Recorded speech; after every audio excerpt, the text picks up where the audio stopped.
بسم اللہ الرحمن الرحیم۔ السلام علیکم ناظرین، آج کا ہمارا لیسن بہت ہی امپورٹنٹ ہے۔ ہم جملہ فعلیہ کے قواعد سیکھنے جا رہے ہیں۔ تو قاعدہ نمبر 1 ہوگا کہ فاعل جب اس میں ظاہر ہوگا تو فعل ہمیشہ واحد غائب استعمال ہوگا، یعنی فاعل اگر واحد ہے، جمع ہے یا تثنیہ ہے، فعل پہ اس کا کوئی اثر نہیں ہوگا، فعل ہمیشہ سنگل ہی استعمال ہوگا، جس کی مثالیں ہم دیکھ سکتے ہیں اگر ہم واحد مذکر غائب کا صیغہ لیں۔ مثال کے طور پہ ہم کہتے ہیں، قرآن حکیم کی آیت ہے قاتل مسلم کافرا، کہ ایک مسلمان نے قتل کیا ایک کافر کو۔ آپ دیکھیں مسلمن ایک ہے، واحد ہے، قاتل بھی واحد ہے۔ پھر ہم کہتے ہیں 2 مسلمانوں نے قتل کیا، قاتل مسلمانی کافرا، 2 مسلمانوں نے قتل کیا ایک کافر کو۔ اب دیکھیں یہاں مسلمانی تثنیہ میں آیا، لیکن قتل وہی رہا، فعل سنگل ہی رہا۔ پھر ہم کہتے ہیں قاتل مسلمون کافر، کہ زیادہ مسلمانوں نے قتل کیا کافر کو، تو یہاں پہ مسلمون زیادہ یعنی جمع کا صیغہ ہے۔ اچھا، اسی طرح اگر ہم مؤنث پہ غور کریں ناظرین، تو اس میں بھی یہی کلیہ استعمال ہوگا، یہی قاعدہ استعمال ہوگا کہ آپ کا جو فعل ہوگا وہ واحد ہوگا، اس کا جو فاعل ہے وہ بے شک واحد ہو، تثنیہ ہو یا جمع ہو۔ مثلا قتلت مسلمات کافر، یعنی قتل کیا ایک مسلمان عورت نے ایک کافر کو۔ اگر 2 مسلمان عورتیں ہو جائیں تو قتلت مسلماتانی کافرن، تو 2 مسلمان عورتوں نے قتل کیا ہے کافر۔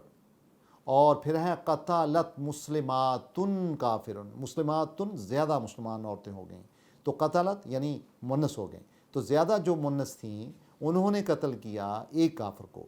تو آپ غور کریں، قتلت سیم رہا، وہی رہا، سنگل واحد کا صیغہ رہا، لیکن اس کا جو فاعل ہے وہ بدلتا رہا، پہلے واحد تھا، پھر تثنیہ تھا، پھر جمع تھا، لیکن اس کا جو فعل ہے وہ نہیں بدلا۔ تو لہٰذا پہلا قاعدہ یہ ہوا کہ جب فاعل اس میں ظاہر ہوگا تو جو ورب ہوگا وہ ہمیشہ سنگل استعمال ہوگا، یعنی بے شک فاعل واحد ہو، تثنیہ ہو یا جمع ہو۔ تو ناظرین، آج کا یہ قاعدہ نمبر 1 کہلائے گا، اور جب ہم قرآن حکیم پڑھیں گے تو ہم اس قاعدے کو اپنے دماغ میں رکھیں گے۔ کوئی پریشان ہونے کی ضرورت نہیں ہے کہ جی قتلہ لگا ہے تو اس کے ساتھ پھر مسلمون کیسے لگ گیا۔ نو، یہ قاعدہ ہے کہ جب جملہ فعلیہ ہوگا، قتلہ آئے گا جو کہ سنگل ہوگا، اس کے ساتھ بے شک تثنیہ کا صیغہ لگے فاعل کا یا جمع کا صیغہ لگے، قتلہ سنگل ہوگا۔ بھائی یہ یاد رکھنا ہے، یہ قاعدہ نمبر 1 ہے۔ اس کی ہم چند ایک دوسری مثالیں بھی دیکھ لیتے ہیں۔ قرآن حکیم کی آیت ہے صدقہ، صدقہ کہتے ہیں اس نے سچ کہا، اور وعدہ کہتے ہیں اس نے وعدہ کیا۔ اب ذرا قرآن حکیم کی اس آیت پہ غور کریں جو کہ سورہ یاسین میں ہے، ھذا ما وعد الرحمن، یہ وہ ہے جو وعدہ اللہ تعالیٰ کی ذات نے کیا، وصدق المرسلون، اور سچ کہا رسولوں نے۔ تو ناظرین غور کریں، وعدہ کے ساتھ کیا لگا ہے؟ رحمانو، یعنی اللہ تعالیٰ کا ذاتی نام ہے رحمانو۔ کیسے پتہ چلا فاعل ہے؟ دیکھیں نون کے اوپر کیا ہے؟ دمہ، تو یہ فاعل ہے، فاعل ہمیشہ حالت رفع میں ہوتا ہے۔ اسی طرح مرسلون میں واو لگی ہوئی ہے، جب واو لگے تو وہ بھی حالت رفع ہوتی ہے، لیکن نوٹ کریں کہ رحمان تو ایک ہے اور وعدہ لگا، اور جب مرسلون تھا یعنی رسول تھے تو وہ تو زیادہ تھے، لیکن پھر بھی اس کے ساتھ صدقہ لگا، یعنی صدقو نہیں ہوا، صدقہ لگا، اور یہ وہی قاعدہ ہے جو ہم نے اوپر پڑھا ہے۔ تو ناظرین، یہ سورہ الاحزاب کی آیت ہے، صدق اللہ و رسولہ، سچ کہا اللہ نے اور اس کے رسول نے۔ دیکھو اللہ تعالیٰ کی ذات کا نام بھی آیا اور اس کے رسول کا بھی ذکر ہوا، لیکن فعل کیا لگا؟ واحد لگا، جو آپ دیکھ سکتے ہیں، اور وہ واحد مذکر غائب کا صیغہ ہے، یعنی صیغہ غائب میں ہے۔ تو لہٰذا آج کے قاعدہ کو ناظرین ہم رپیٹ کرتے ہیں۔ قاعدہ نمبر جملہ فعلیہ کے حوالے سے قاعدہ نمبر 1 یہ ہوگا کہ جب بھی فاعل اس میں ظاہر ہوگا تو فعل ہمیشہ واحد غائب استعمال ہوگا، وہ مذکر بھی ہو سکتا ہے، مؤنث بھی ہو سکتا ہے۔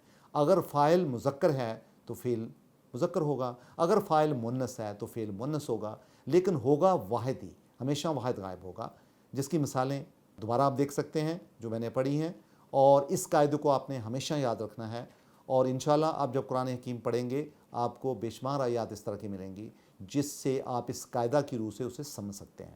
تو لہٰذا آپ کا آج کا ہوم ورک یہ ہوگا کہ آپ قرآن حکیم سے ایسی آیات نکالیں جو کہ جملہ فعلیہ میں فعال کرتی ہوں، اور ان میں قاعدہ نمبر 1 کی اپلیکیشن ہو۔ تو اس کا فائدہ یہ ہوگا کہ آپ کو یہ قاعدے کی جو اپلیکیشن ہے وہ سمجھ آئے گی. کم سے کم ایسی 10 آیات نکالیں اور اپنی نوٹ بک پہ لکھیں. اور ناظرین کل ہم قاعدہ نمبر 2 پڑھیں گے جس میں فاعل اگر جمع مکسر غیر عاقل ہو تو فعل واحد مؤنث غائب استعمال ہوگا. تھینک یو ناظرین، بہت شکریہ.